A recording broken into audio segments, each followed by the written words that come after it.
sebelumnya assalamualaikum warahmatullahi wabarakatuh. Waalaikumsalam warahmatullahi wabarakatuh. Sebelum kita ke materi, boleh dari perwakilan ketua kelas memimpin doa untuk kita memulai pembelajaran hari ini. Sebelum belajar, baiknya kita berdoa mulai.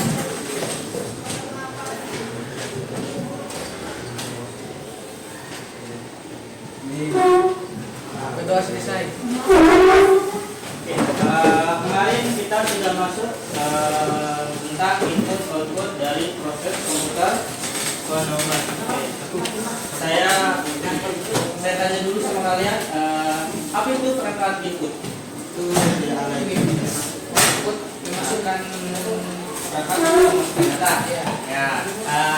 Untuk perangkat input, boleh sebutkan apa semua komponennya? Mouse, Salah satunya mouse, keyboard, monitor output, speaker output, speaker output.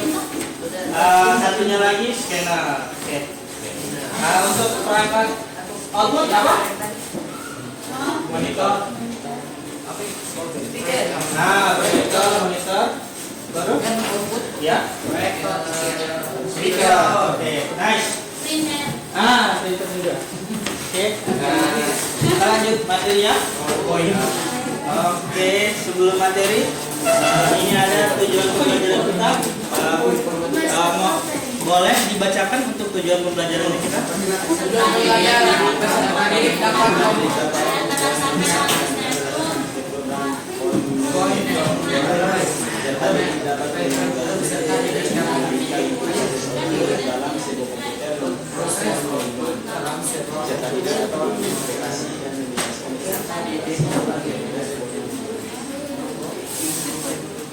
Oke, sekarang kita masuk ke poin yang ketiga, yaitu mengidentifikasi sejarah atau generasi komputer. Nah, sebelum kita masuk materi, seperti biasa ini ada kuis.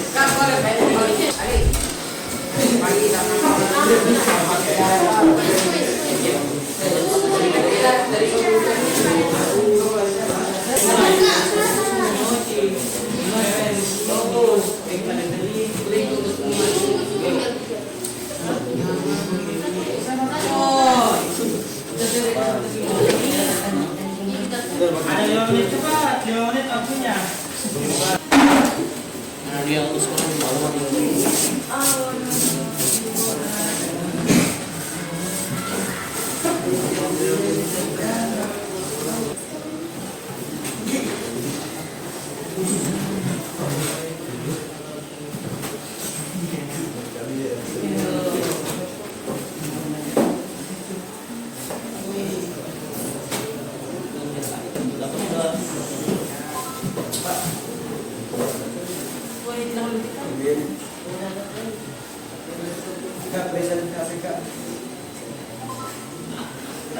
Bagaimana? Ada kendala? Iya. Lanjut.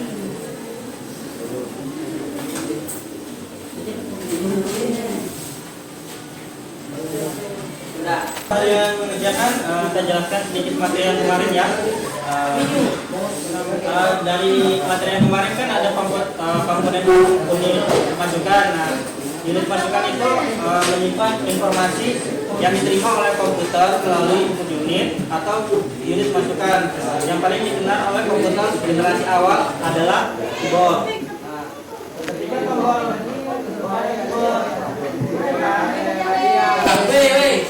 Ketika tombol keyboard ditekan, maka akan muncul tampilan pada layar komputer kalian. Itu namanya unit masukan. Kemudian ada unit memori. Unit memori berfungsi untuk menyimpan data pada program yang dilakukan oleh pemrosesan. Unit memori juga terbagi sebagai dua. Yang pertama ada RAM, yang kedua ada hard disk. Perbedaan RAM dan hard disk itu apa?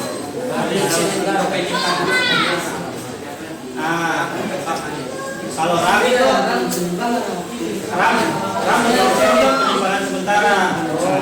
Kalau hard disk itu digunakan untuk menyimpan data secara permanen. Gitu. Nah, adapun namanya kontrol unit. Nah, kontrol unit dapat sebagai otak dari CPU. Nah, di dalam kontrol unit ini ada namanya ALU atau Arithmetical Logic Unit. Nah, Arithmetical Logic Unit itu berfungsi untuk mengontrol, misalnya kalian menjumlahkan 1 dan 3. Nah, berapa jumlahnya itu nanti dari sistem Arithmetica Logic Unit itu yang memproses itu. Nah, seperti itu. Arithmetical Logic Unit adalah komponen dalam sistem komputer yang berfungsi untuk melakukan operasi perhitungan aritmatika dan logika. Nah, ini ada namanya alur dari sistem kerja komputer. Yang pertama dari input nih. Input mengarah ke sini kan, bolak-balik. Nah, arah bolak-balik itu disebut namanya bus sirkuit yang mengarahkan, atau bisa disebut kayak kabel-kabel gitu dan. Nah, itu namanya kalau dalam komputer itu namanya sistem bus. Oke, dari input masuk ke ALU. Nanti dari ALU ini diproses oleh kontrol unitnya CPU. Nah, setelah proses pembacaan data selesai, nah kemudian diarahkan ke memori untuk menyimpan data secara sementara. Kenapa disimpan datanya sementara? Karena biar dia tidak terjadi antara clash begitu, tidak terjadi kesalahan pembacaan data, jadi disimpan data sementara di memori. Nah, setelah datanya sudah benar-benar valid, kemudian di outputkan, ditampilkan ke monitor. Itu namanya sistem kerja dari komputer. Nah, sekarang kita masuk ke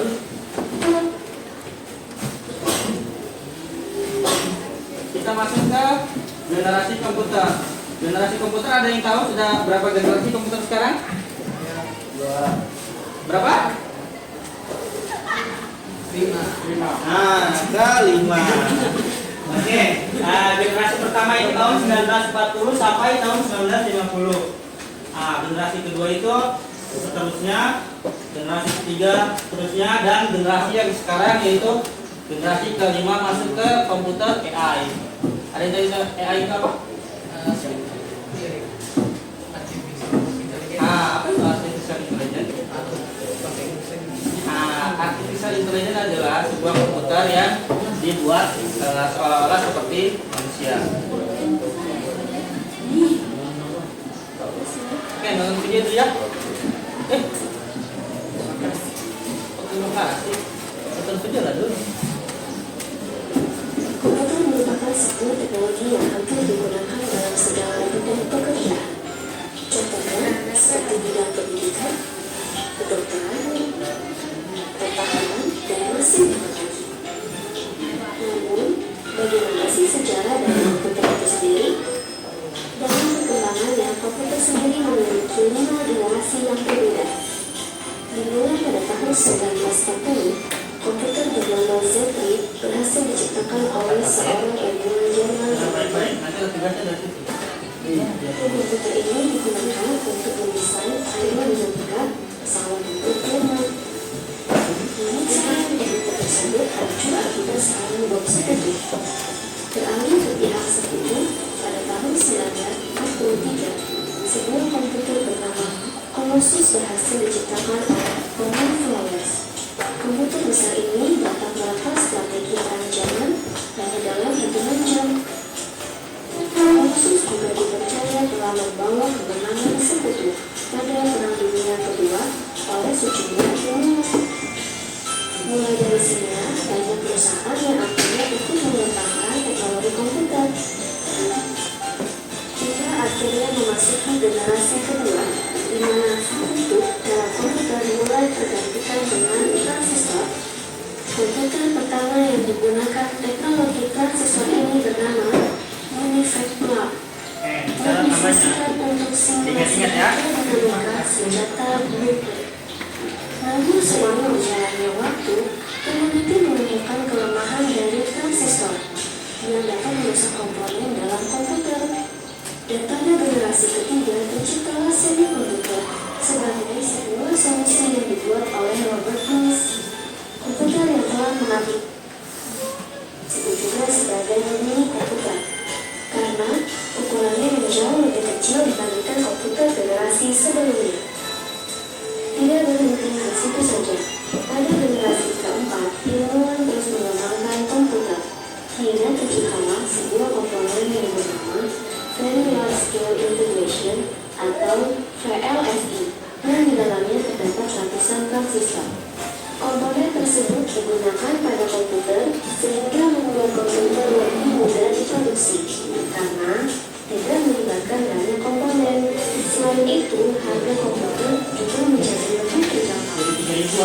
Turunnya harga komputer berhasil membuat penjualan komputer meningkat sangat pesat dari tahun ke tahun. Hingga akhirnya pada tahun 1983 direncanakan mengembangkan komputer sebagai sebuah hal yang paling berpengaruh pada masa itu. Memasuki generasi kelima, perkembangan komputer masih terus berlanjut. Hebatnya lagi, sekarang para ilmuwan sedang mencoba mengembangkan komputer yang dapat memiliki pikiran layaknya manusia. Dan mungkin komputer-komputer dalam film saja bisa kayak kita nantinya. Itulah sejarah dari perkembangan komputer. Semoga informasi tadi bermanfaat ya. Sampai jumpa. Oke. Habis. Sekarang kita kelompok satu. Yang merasa dirinya kelompok satu boleh ambil. Sebelumnya saya jelaskan. Ini LKPD. Di dalam LKPD ada langkah-langkahnya. Apa semua tugas yang kalian akan lakukan di LKPD ada dua. Berhubung ketua kelas izin, jadi saya buatkan kalian perhatikan. Di sini itu sudah mencakup semua jawabannya. Jadi kalian kalau kita baca ini pasti ketemu semua jawabannya. Oke? Yang merasa kelompok satu boleh ke depan maju.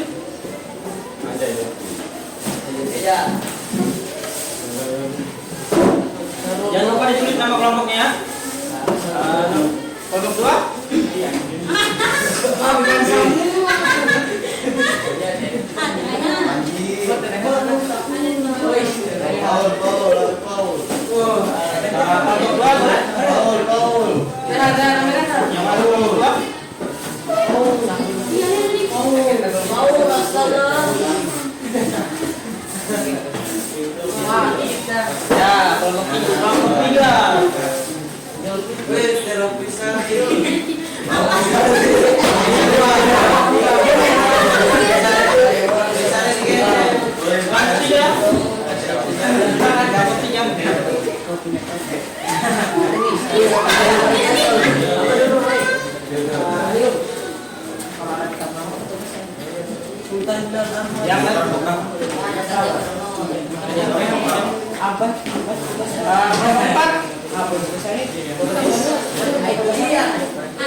Sudah semua dapat kelompok?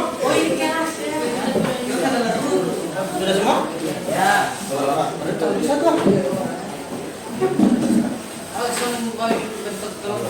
Oke, boleh bentuk kelompoknya masing-masing. Seperti biasa ya? Langsung dibentuk kelompok.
Tempat penyimpanan sementara, Bang.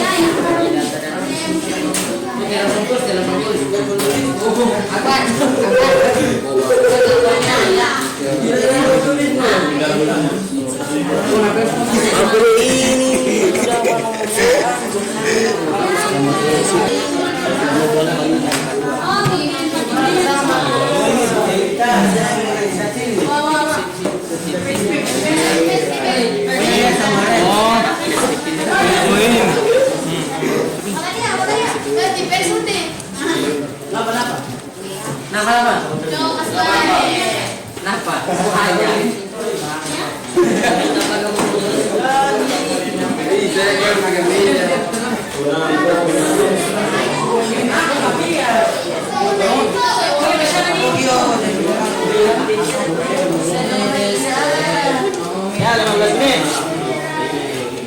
Bang, Bapak menulis ya? Cuma sampai titik sama. Saya juga satu sama. Iya, cuma sampai titik. Sekarang saya ada. Aku harus bikin sekali aja.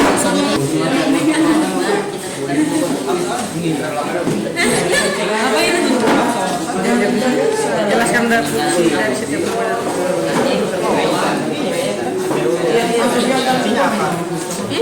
banyak sekali.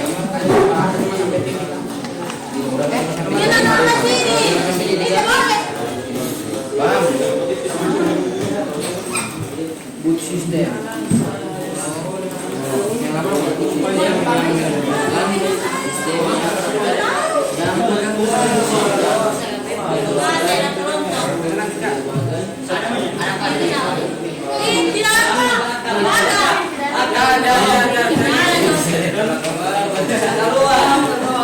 Siapa namamu?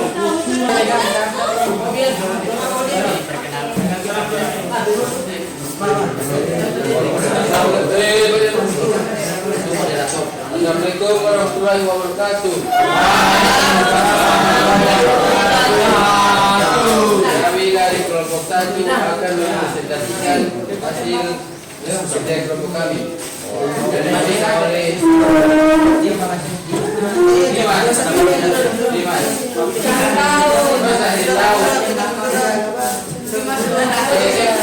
Oleh Reza Yusuf dari Menti ke bawah.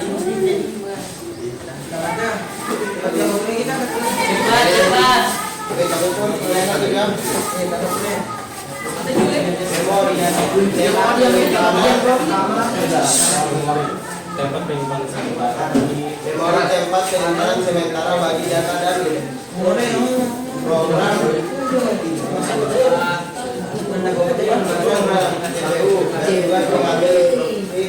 dari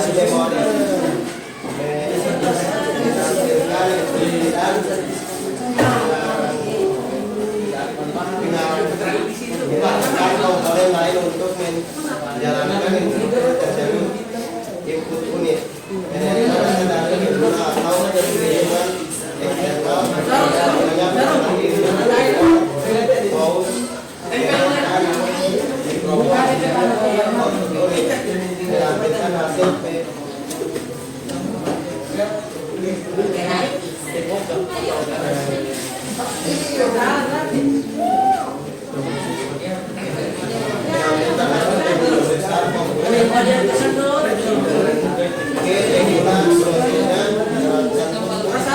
monitor, screen, speaker, dan proyektor.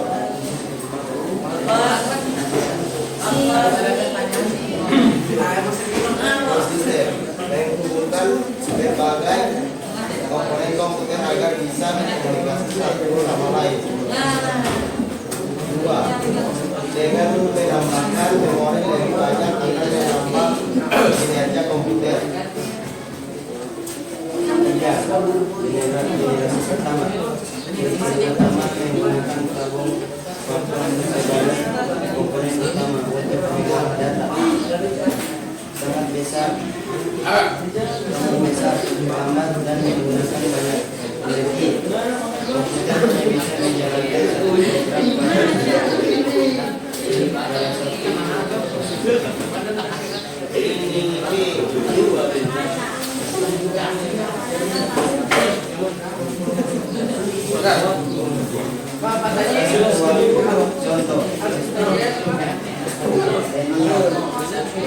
contoh generasi kedua, ciri-ciri utama menggunakan transistor yang lebih kecil, lebih hemat energi dan lebih cepat dari tabung masuk. Mulai muncul konsep generasi tiga, ciri utama menggunakan sirkuit terpadu yang memungkinkan integrasi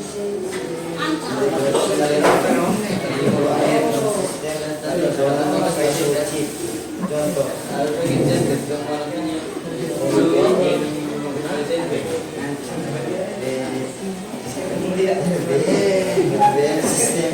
atau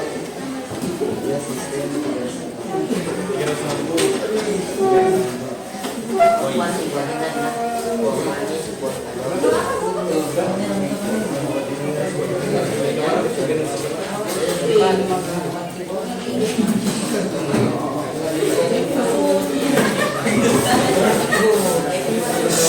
generasi ketiga utama menggunakan sirkuit terpadu atau C yang memungkinkan integrasi ribuan transistor dalam chip. Komputer mulai mendukung multitasking, yaitu memungkinkan penggunaan untuk menjalankan beberapa program sekaligus. Komputer semakin kecil dan lebih efisien dalam bekerja dan fungsi lagi. Contoh dalam sistem generasi 4 ciri utama generasi keempat sampai sekarang. Ciri utama mikroprosesor ditemukan memungkinkan pembuatan komputer pribadi PC yang lebih kecil dan lebih murah. Kedua, penggunaan komputer semakin luas di masyarakat, baik di rumah, sekolah maupun bisnis. Tiga, pengembangan perangkat lunak menjadi lebih kompleks, termasuk sistem operasi seperti Windows dan contoh kedua IBM PC generasi kelima saat ini dan masa depan. Ciri utama berfokus pada kecerdasan buatan AI, komputasi paralel dan komputasi kuantum. Kedua, ukuran perangkat semakin kecil namun dengan kemampuan pemrosesan yang sangat besar. Ketiga, munculnya teknologi seperti komputer kuantum dan cloud computing yang memungkinkan transportasi data dalam skala besar untuk komputer AI dan komputer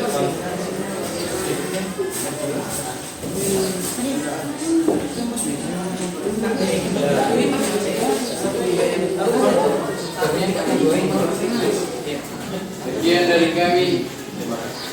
Terima kasih. Assalamualaikum warahmatullahi wabarakatuh.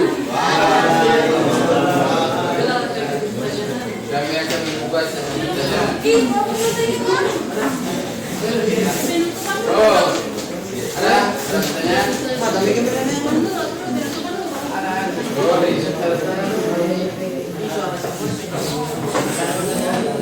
Ada pertanyaan dari kelompok lain?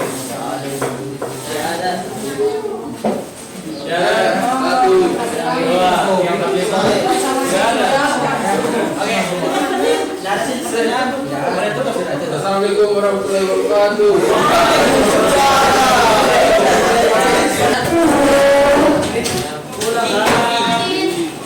Untuk mengetahui kemampuan kalian yang sudah belajar materi tadi, boleh saya mau tes kemampuan kalian sudah paham atau belum tentang materi yang kita pelajari hari ini?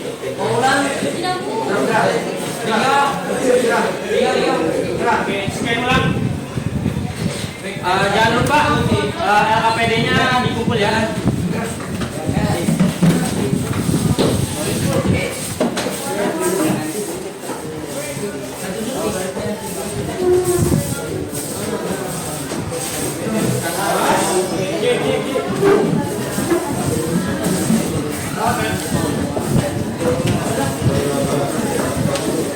Sekian ya. Ada 10 pertanyaan. Mudah-mudah kok.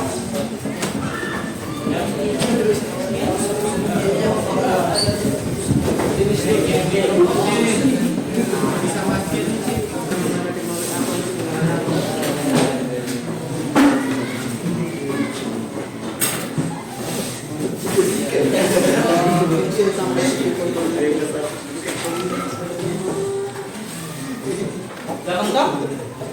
Gampang banget. Jangan terlalu lama berpikir.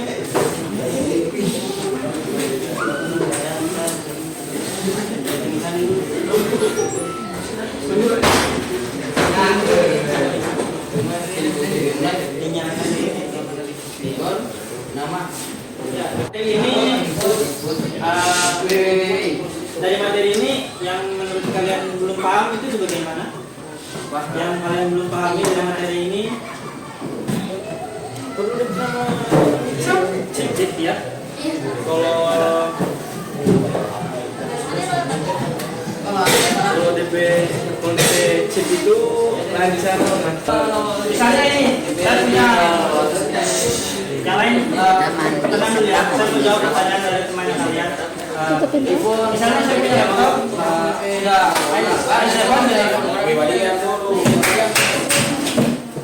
misalnya gini, saya punya laptop i7 generasi 11, terus saya pakai memori cuma 2 GB. Itu kan prosesornya generasi terbaru toh, otomatis itu harusnya secara teori itu harusnya cepat. Oke.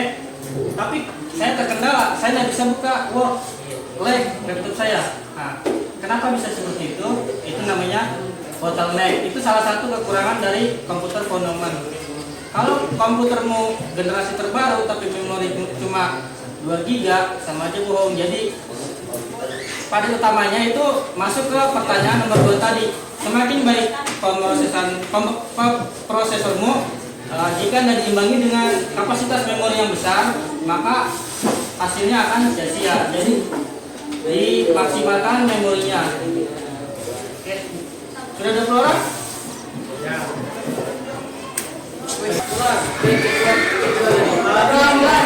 Ini saya dulu.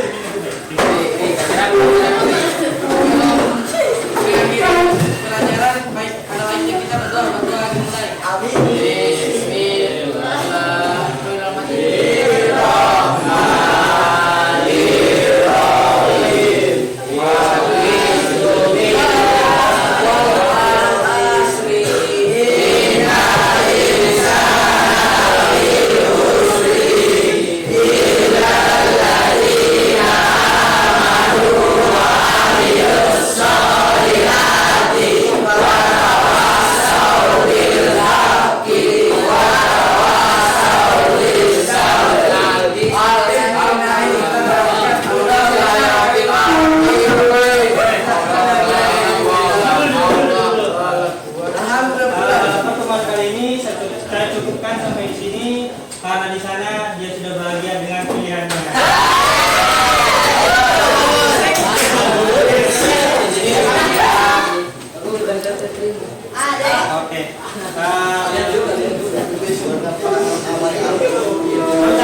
kali ini saya ucapkan wassalamualaikum warahmatullahi wabarakatuh.